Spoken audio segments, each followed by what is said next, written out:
오늘 우리에게 주시는 하나님의 말씀은 이사야 57장 15절입니다. 이사야 57장 15절 구약 1038면에 있습니다. 제가 봉독하겠습니다. 지극히 존귀하며 영원히 거하시며 거룩하다 이름하는 이가 이와 같이 말씀하시되 내가 높고 거룩한 곳에 있으며 또한 통회하고 마음이 겸손한 자와 함께 있나니 이는 겸손한 자의 영을 소생시키며 통회하는 자의 마음을 소생시키려 함이라. 아멘. 지금 말고 이전에, 그러니까 이전이라면 뭐 몇십 년 전일 것 같아요. 그때는 참 부흥회가 많았습니다. 아마 교회 좀 오래 다녀보신 분들은 그 추억이 다 있으실 것 같아요. 봄이 되면 이제 춘계 부흥회, 또 가을이 되면 추계 부흥회. 부흥회를 통해서 참 많이 은혜도 받고 또 영적으로 이렇게 성장을 하는 이런 계기가 되기도 했었죠. 그런데 바로 이번 주에 그 양일간을 거쳐서 우리 청년부에서 심령 대부흥회를 가졌어요. 청년들이 뭐 신앙생활이 어른들 같지는 않겠지요. 신앙생활을 한 횟수도 짧고요. 그런데도 아주 고전적인 타이틀을 이번에 이렇게 붙였습니다. 가을 심령 부흥회. 그래서 정말 어려울 때 청년들이 심령에 이 시간을 통해서 힘을 얻고 격려도 받고 또 도전도 받았으면 참 좋겠다 그런 생각을 했습니다. 최근에 다른 교회 목사님들 몇 분하고 같이 부흥에 관한 책을 읽고 있습니다. 그런데 이게 무슨 숫자 부흥 그런 이야기는 아니고요. 외적인 부흥 그거하고도 전혀 관계가 없는 것 같아요. 책의 내용 자체가. 성경이 부흥을 이야기할 때 또 우리가 진정한 부흥을 이야기할 때는 항상 내적인 부흥, 영적인 부흥. 그래서 이것을 흔히 영적인 각성이다. 부흥이라는 말 자체가 오해가 많으니까 이렇게 많이 부릅니다. 여러분 부흥은 영어로 리바이벌 아닙니까? 리라는 것은 다시, 어게인 이런 소리고 뒤에 나오는 그 바이브라는 것은 소생시키다, 살아나게 하다, 회복시키다, 다시 갱신하다 이런 뜻이에요. 그러니까 리바이벌 부흥의 의미는 뭔가 하면 영혼을 다시 소생시키는 것, 영혼을 다시 살아나게 하는 것, 영혼을 다시 회복시키고 갱신하는 것, 이게 바로 부흥입니다. 성경의 그 부흥이라는 단어 자체가 명사형으로는 없어요.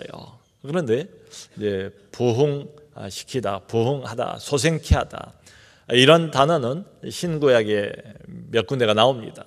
그 중에서 대표적인 구절이 바로 이사야서 57장 오늘 본문이에요. 15절입니다. 왜냐하면 여기 보면 가운데 이런 표현이 나와요.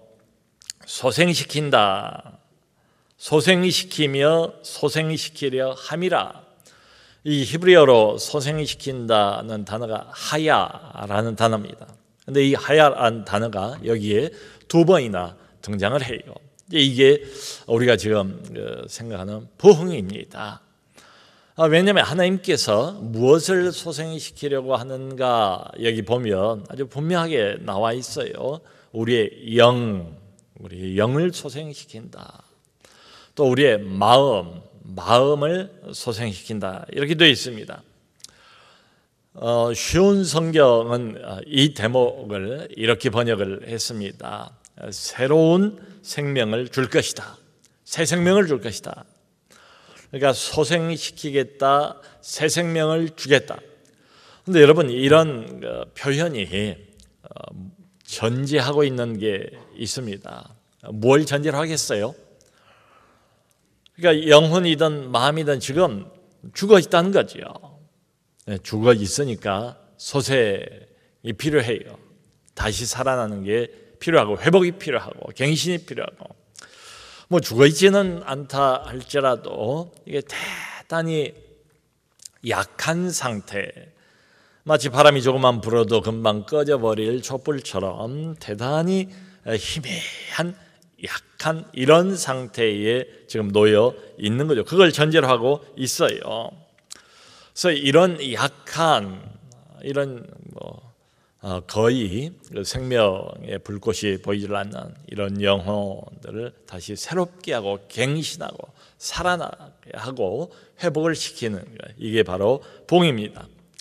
근데 여러분 지금 이 대상, 오늘 본문에 나와 있는 대상이 있습니다. 이런 말씀을 쭉 하시는 대상이 있는데 그 대상이 누군가 하면 이방인들이 아니에요. 하나님의 백성들입니다. 신부는 하나님의 백성들이에요. 이미 하나님의 백성 된 자들, 우리식으로 하면 이미 구원받은 사람들, 하나님하고 이미 특별한 관계를 맺고 있는 사람들에게 주님께서 주시는 말씀이에요. 그런데 문제는 뭔가 하면 이 사람들의 영적인 상태입니다. 지금 이 사람들의 현재 영적인 상황이 어떻게 되어 있는가 하면 완전히 죽어 있는 것과 같은 상태예요. 그러니까 이 본문 앞뒤를 보면 하나님께서 매우 질책을, 아주 질타를 하고 계세요. 여기 57장 3절을 보면 이런 말씀을 하십니다. 너희들은 무당의 자식이다. 너희들은 간음자다. 너희들은 음녀의 자식이다. 사실은 하나님의 자식들 아니겠습니까? 그럼에도 불구하고 너희들은 무당의 자식, 간음자, 음녀의 자식. 여기 이제 간음, 음녀라는 것은 영적인 간음을 이야기를 하는 거지요. 또 바로 이어서 4절에는 너희는 패역의 자식이다. 거짓의 후손이다. 뭐 사정없이 질타를 하시는 장면이 나와요. 왜 그런가 하면 이 사람들이 하나님의 백성임에도 불구하고 이방신들을 섬겨요. 이방신들을 자기들의 하나님처럼 알고 거기 가서 절하고 섬기고 심지어는 하나님께서 금하신 인신제사, 자기의 아이들을, 자기의 아들을 신에게 드려요. 이게 이제 그 당시에 암몬 족속이라고 있지 않습니까? 그 암몬 족속이 섬기는 밀곰이라고도 하고 또 다른데 뭐 몰렉이라고도 나와요. 또 금오스라는 신도 여기 나오지 않습니까? 근데 다 같은 신이에요. 그 신에게 자기 아들을 불에 태워서 인신제사로 공양을 하는 이런 일들이 있었어요. 심지어 하나님의 백성 공동체 안에서 이런 일을 행하고 있습니다. 하나님께서 그것을 낱낱이 다 보고 계셨어요. 그것을 다 지적을 하십니다. 위로는 그렇고 그리고 옆으로는 이 사람들이 다른 사람들을 어떻게 대하는가 하면 하나님께서 특별히 좀 돌봐와 달라고 부탁을 한 사람들이 있죠.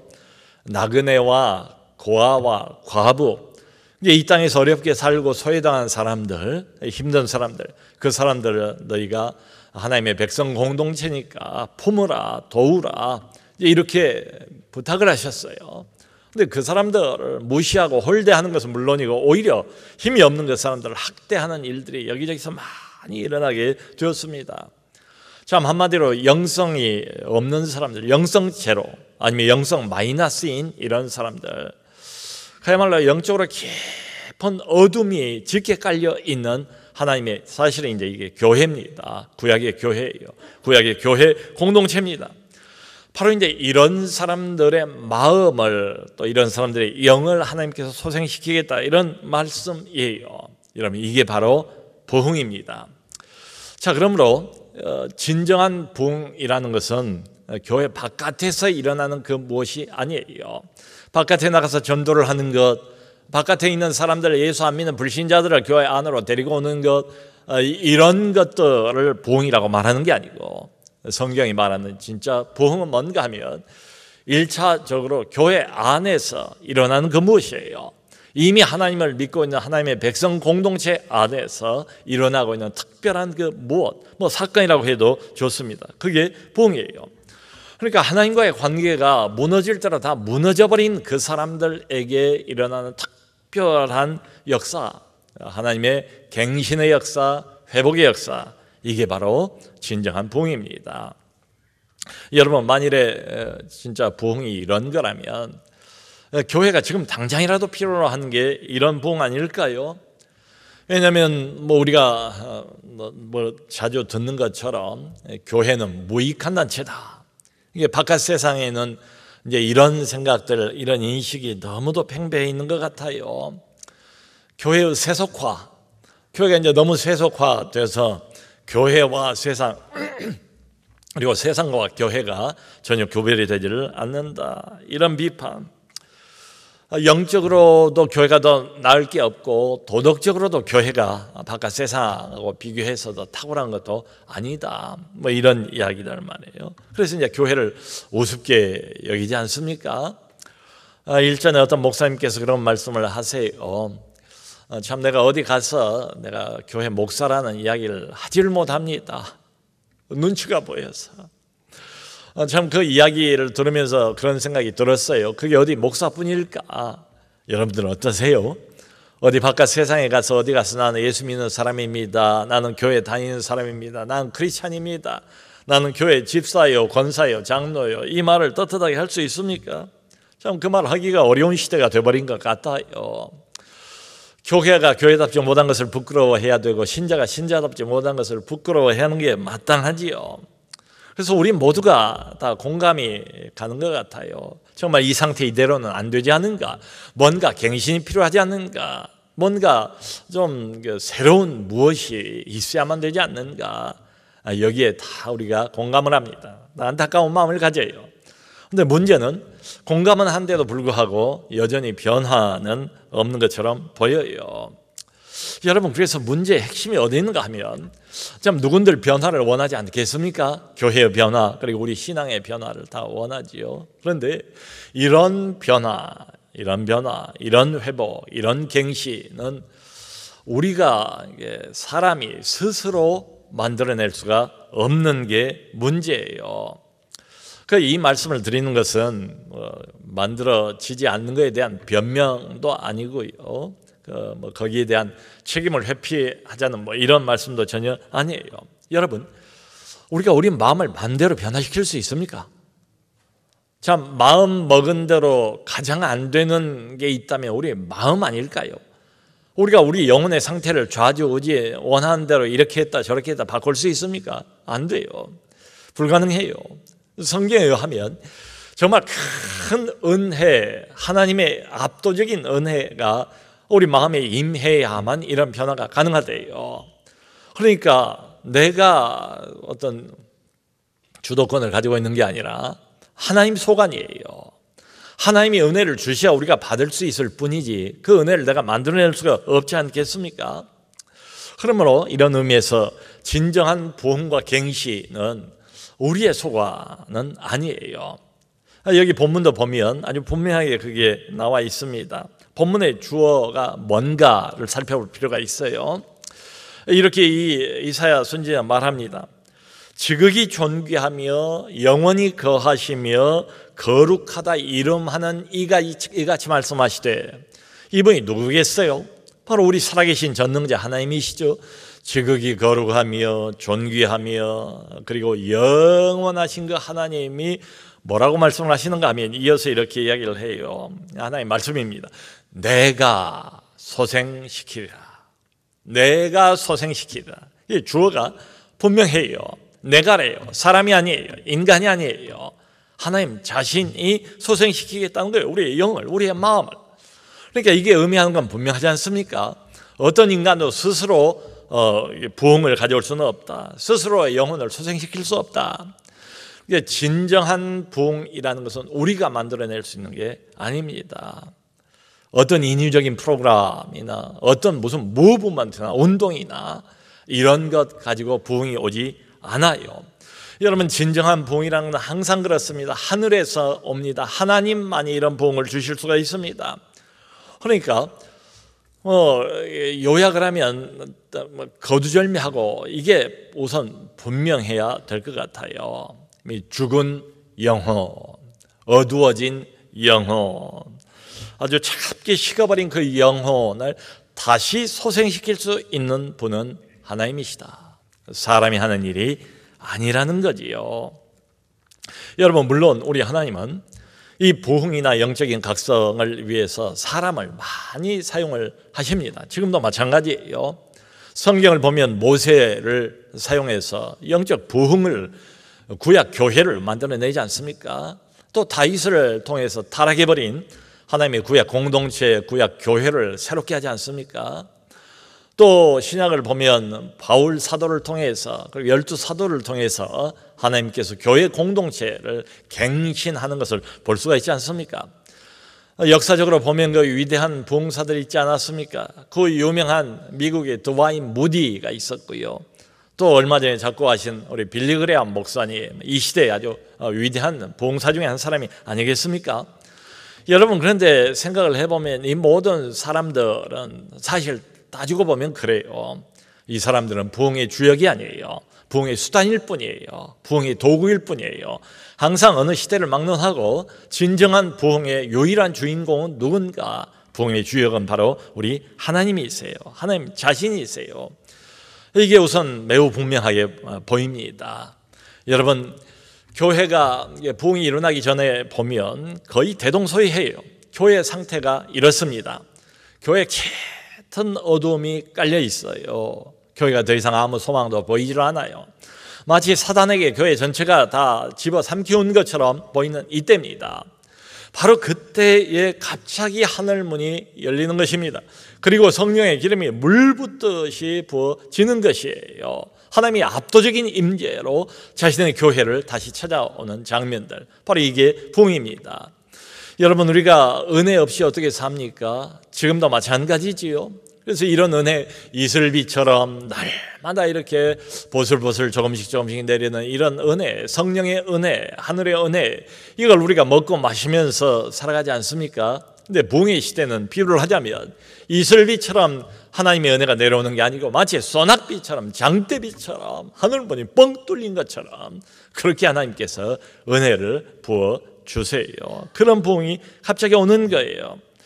말하자면 하나님 자신께서 지금까지 우리가 경험해보지 못했던 어떤 특별한 방식으로, 아주 예외적인 방식으로 지금도 하나님이 우리를 만나주시고 교회를 아껴주시고 인도해주시고 날마다 은혜를 베푸시지만 우리가 지금까지 알지 못하고 들어본 적이 없고 경험하지 못했던 특별하고 예외적인 방식으로 하나님이 직접 현장으로 찾아오세요. 심령 한가운데로 들어오세요. 이것이 바로 부흥입니다.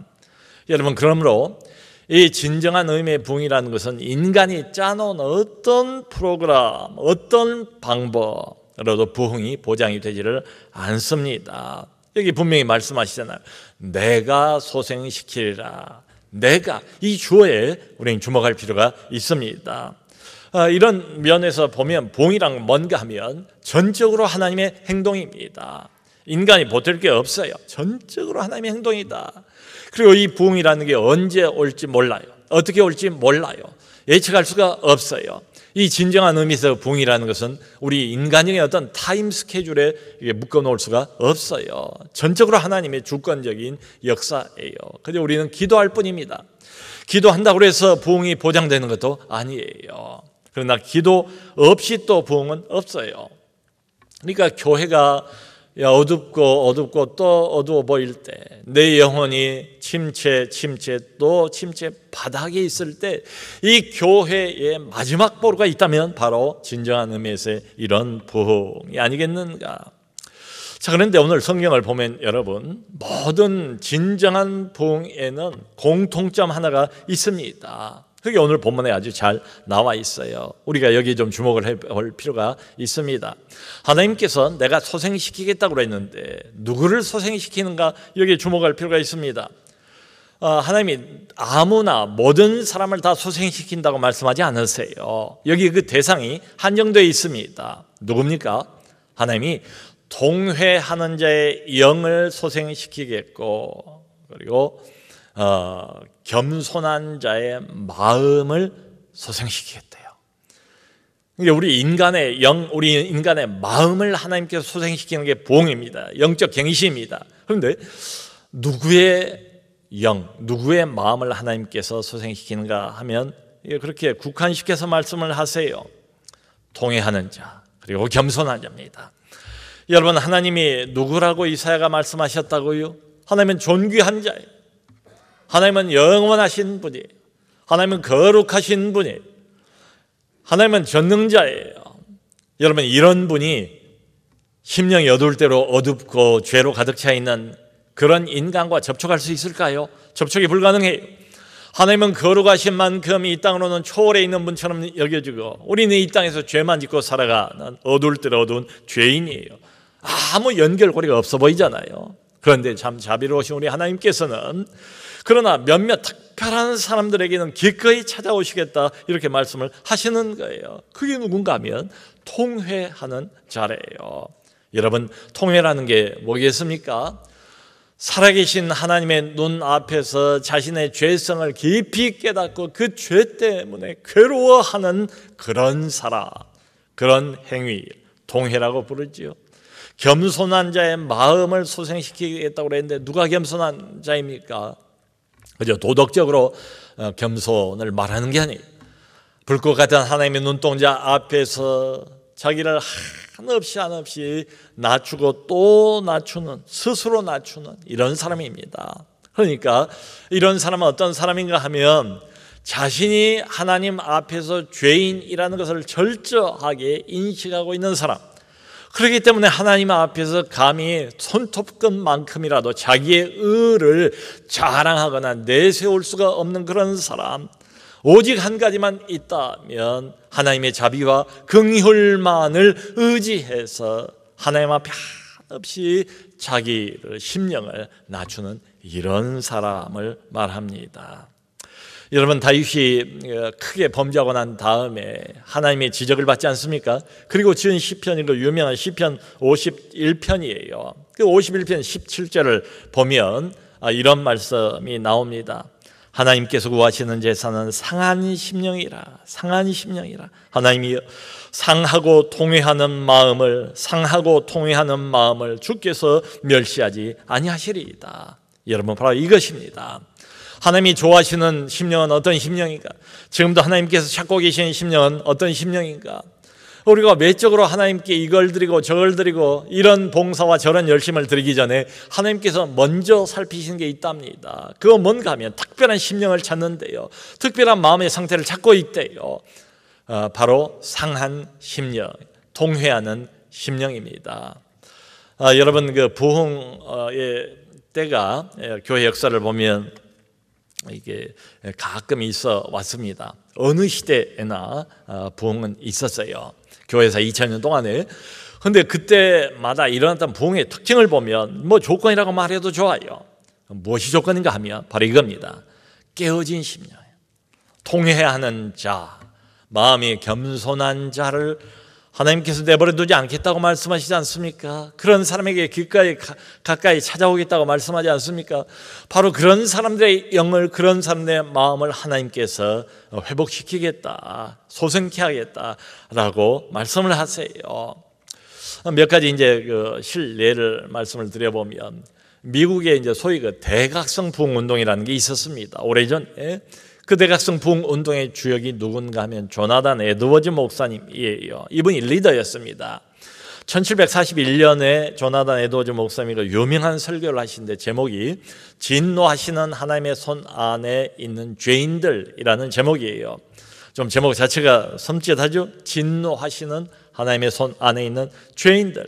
바로 이 설교 한 편이 미국의 대각성 운동, 이걸 일으키는 시발점이 됐어요. 거기 실제로 현장에 참여했던 어떤 사람의 증언은 이렇습니다. 그가 설교를 채 마치기 전부터 회중들 사이에는 탄식과 울음소리가 가득했다. 사람들은 저마다 나는 지옥불에 떨어지겠구나. 구원받기 위해서 내가 무엇을 해야 될까? 지금 예수 그리스도를 위해서 대체 무엇을 해야 할까? 하고 소리치는 것이었다. 그러니까 이제 그때 뭐 이제 여러 증언들을 이렇게 모아 보면 마치 지옥이 활짝 열려서 눈에 선명하게 보이는 것처럼, 지옥에서 지금도 활을 타고 있는, 고통당하고 있는 그 영혼들의 모습이 눈에 선명하게 보이는 것처럼 그런 은혜가 임했대요. 하나님께서 그야말로 독특하고 예외적인 이런 방식으로 현장에 임하셨어요. 교회 회중들에게 임하셨어요. 그래서 사람들이 지옥불로 떨어지지 않으려고 옆에 있는 기둥을 붙잡고 안간 힘을 쓰는 이런 장면. 그러면서 여기 나와 있는 것처럼 탄식과 울음소리가 가득했다. 울음과 비명소리가 점점 커지자 이 에드워즈 목사는 사람들을 어느 정도 진정시켜야 했다. 여러분, 이게 집회 후에 따로 가진 모임이 아닙니다. 무슨 기도회 모임 때 이런 현상이 일어난 것도 아니에요. 예배가 진행되고 있고 설교를 하고 있는 도중에 너무 견딜 수가 없고 참을 수가 없어서 사람들이 비명과 아우성을 지르면서 울음이 터져 나왔다. 이제 그런 장면이에요. 이 비슷한 시기에 영국에서도 부흥이 있었는데요. 영국의 그 스코틀랜드에 부흥이 있었습니다. 1742년 5월 16일 날 이때 부흥의 도구로 사용된 사람은 제임스 로브라는 목사님이세요. 근데 이분이 그날 이제 설교 주제가 이런 거였답니다. 그리스도를 붙들기 위해서 방해하는 모든 것을 억눌러야 한다. 그리스도를 붙들기 위해서 우리를 끊임없이 방해하는 것들인데 이 모든 것들을 우리가 억눌러야 한다. 은혜를 우리가 일부러 끄집어 올 수는 없지만 그 은혜를 방해하는 것들은 우리가 억눌러야 한다. 이건 제해야 한다. 이런 내용 가지고 설교를 했대요. 그런데 이분이 이렇게 증거를 합니다. 위로부터 비상한 성령의 권능이 선포된 말씀에 수반되었다. 그러자 마치 죽은 외아들을 위해서 우는 것처럼 회중들 가운데 대단한 통곡이 있었다.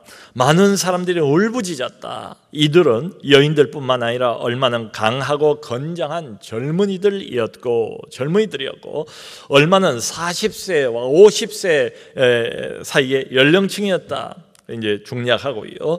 내가 그들에게 말했을 때 그들의 심한 울부짖음, 비탄 그리고 흐느낀 소리 때문에 목소리를 들을 수가 없었다. 이것도 마찬가지로 예배가 진행되고 있습니다.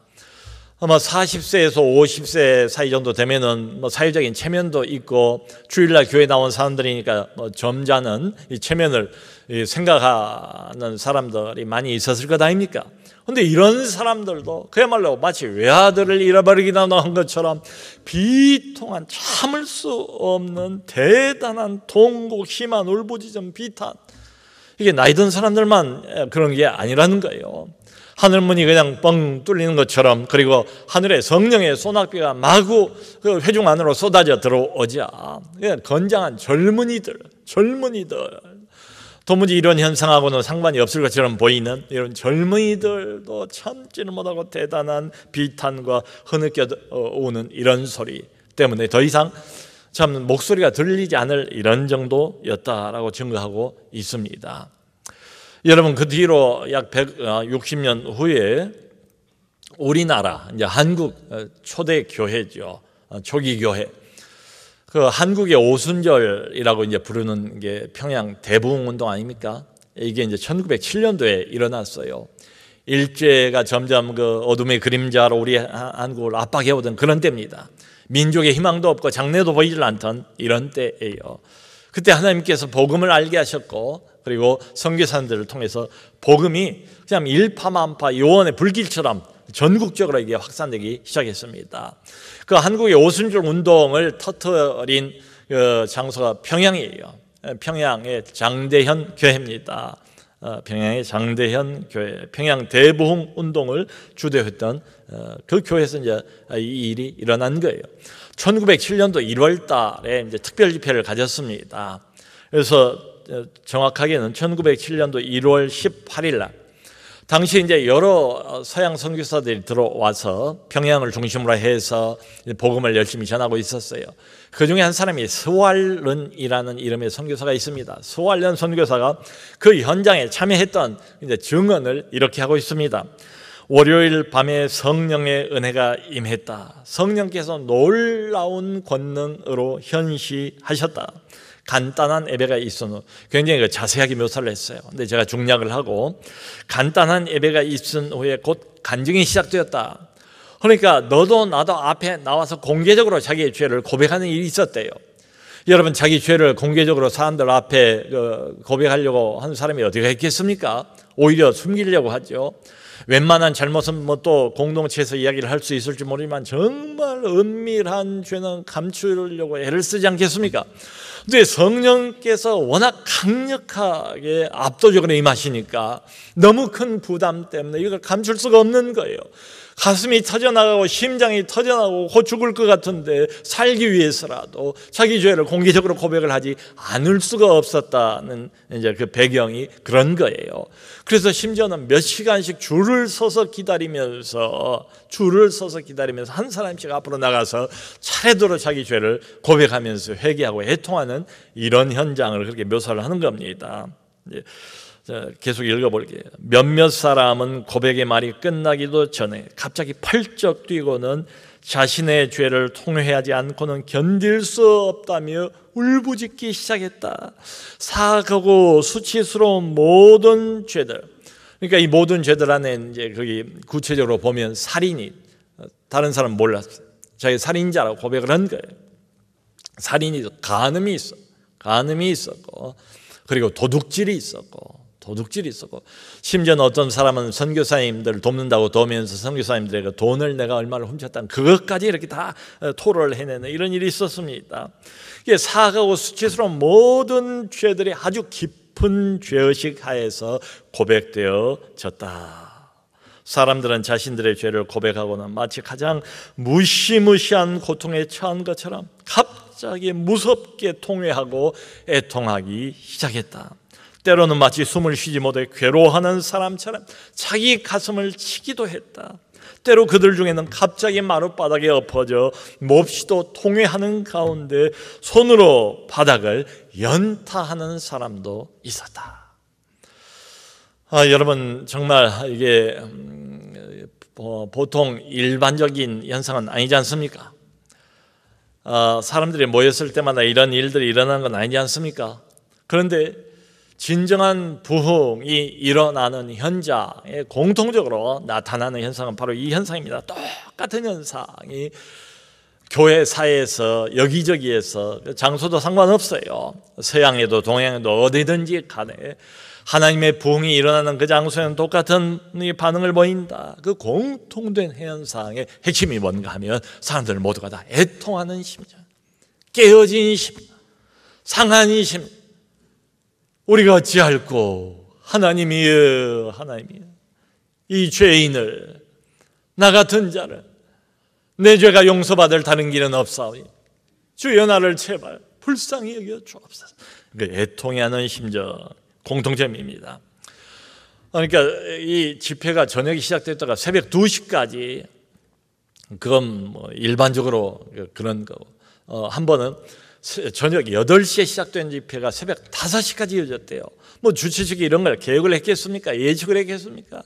많은 사람들이 그 장소를 떠나지를 않고 하나님의 압도적인 영광의 임재, 하나님의 성령의 기름 부으심에 눌려서 앞으로 나와서 몇 시간씩 줄을 서서 기다리면서 고백하고 간증하다가 또 쥐어 뜯으면서 바닥을 치면서 대굴대굴 꿇으면서 자기의 죄를 진심으로 아파하고 소리내어서 비통하게 회개하는 이런 장면입니다. 죄의 그 무서운 결과 몸부림치면서 번민하는 이런 현상이 공통적인 현상이에요. 그 이제 그 묘사에 의하면 이렇습니다. 그 가운데 일부는 거의 죽음에 이를 정도였다. 저 사람 저렇게 내버려, 너무 비통하게 회개를 하니까 저 사람 저렇게 내버려 두면 이거 죽지 않을까 싶을 정도로. 그런데 그러나 그들은 곧 완전한 용서를 깨닫고 마침내 마음의 평안을 얻었다. 완전한 용서를 비로소 깨닫고 단 한 번도 지금까지 신앙생활해보면서 얻지 못했던 마음의 기쁨을 얻었대요. 여러분, 그 부흥의 때는 이 두 가지가 늘 같이 나타나지 않습니까? 깊은 죄의식과 정말 이루 말할 수 없는 비통함과 애통함, 죄로 인한 번민, 그런가 하면 지금까지 단 한 번도 경험해보지 못했던 하나님의 성령께서 주시는 죄의 용서, 확신, 그리고 성령의 위로부터 부으시는 기쁨, 환희, 이런 것들이 같이 가요. 참, 여러분, 어느 경우를 봐도 오늘 말씀도 그렇지만 진정한 부흥, 우리가 원하는 부흥, 당장이라도 필요한 부흥, 우리 개인의 심령의 부흥, 우리가 교회도 나옵니다. 봉사도 합니다. 열심도 내봅니다. 이것도 저것도 해본 것 같은데 왜 이렇게 오랫동안 내 마음이 어두운가? 왜 이렇게 오랫동안 은혜가 내 마음에 와닿질 않는가? 왜 이렇게 깊이 내 마음은 여전히 침체되어 있는가? 내 영혼은 바닥인가? 하나님이 내 심령의 중심을 아시겠죠? 이 말씀을 기억할 필요가 있어요. 하나님이 지금도 찾으시는 것은 무언가 하면 우리의 외적인 어떤 행동 이런 것들이 아니라 하나님 앞에서 하나님을 향하여 내 영혼의 상태가 어떤 것인가, 어떤 마음의 중심을 가지고 있는가. 하나님은 지금도 상한 심령을 찾고 계신다. 자기의 죄를 분명히 볼 줄 알고, 그리고 그 죄 때문에 살아계신 전능자의 눈동자 앞에서 그야말로 몸부림치면서 그 죄를 아파할 줄 아는 거, 애통해하는 이 마음. 어쩌면 우리에게 그토록 오랫동안 이와 같은 은혜가 없는 것은 바로 그 전제 조건이라 할 수 있는 이런 애통한 마음도 없고, 주 앞에서 겸손하게 자기를 낮추는 이런 마음도 없고, 여전히 살아있는 마음, 높아진 마음, 딱딱한 마음, 자신의 죄를 쉽게 간구해버리고 묻어버리는 이런 마음, 이런 것들이 우리의 부흥을 막는 것 아닌가.